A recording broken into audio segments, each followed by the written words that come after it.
Melaporkan Komda.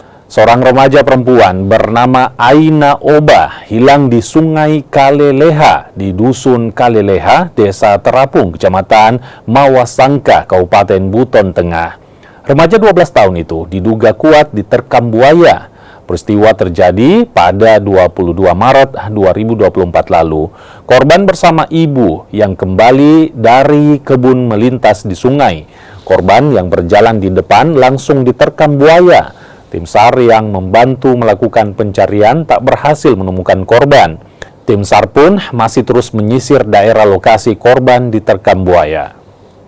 Setelah mengambil pisang di kebun, kakak laki-laki mengantar pisang tersebut ke rumah mereka, dan sementara sekitar pukul 13.00 korban bersama ibunya hendak kembali ke rumah dengan membawa pisang.